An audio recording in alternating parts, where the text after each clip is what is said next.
काल संध्याकाळी आमदार पडळकरांनी जी काही सभा घेतली, एकतर ती सभा जिथं घेतली ते अतिशय आध्यात्मिक आणि धार्मिक स्थळ आहे आणि या पवित्र स्थळी त्यांनी जी सभा घेतली त्या सभेमध्ये त्यांचं जे भाषण आपण जर बघितलं तर पूर्णपणे पातळी सोडून केलेलं ते भाषण आहे।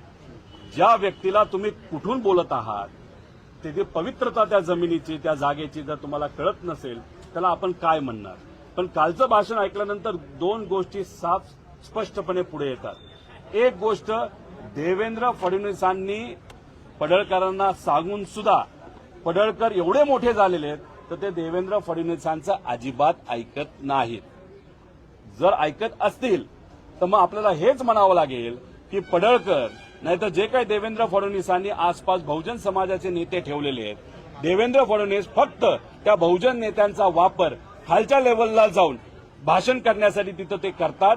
एक तर त्यांच्या भाषणाचा आम्ही निषेध करतो आणि देवेंद्र फडणवीस साहेबच या सर्व नेत्यांच्या पाठीमागे आणि गलिच्छ लेवलचं भाषण जे कुणी हे बहुजन समाजाचे नेते करतात नाही तर त्यांना करायला लावतात तर त्याला पूर्णपणे जबाबदार कोण असेल तर ते देवेंद्र फडणवीस असतील। ज्याला लेवलच नाहीये, ज्याला वैचारिक बैठक नाहीये, कुठं कसं बोलायचं हे त्यांना कळत नाही।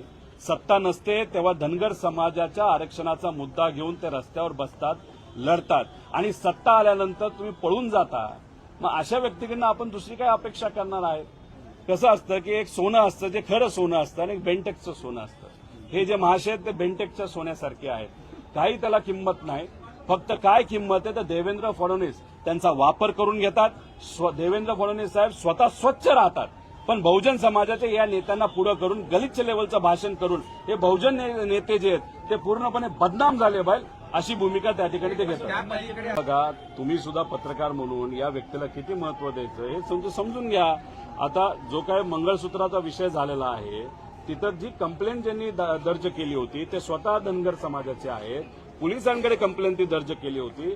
पोलिसांना जे काय बोलायचं बोला, तर जयंत पाटलांचं काय चुकीचं आहे? आता लोक जे काय म्हणतात ते तुम्ही स्वतःला लागून जर घेत असाल, असं कुणी बोललं नाही की पडळकर हे तिथं कुठेतरी मंगळसूत्र चोर आहे।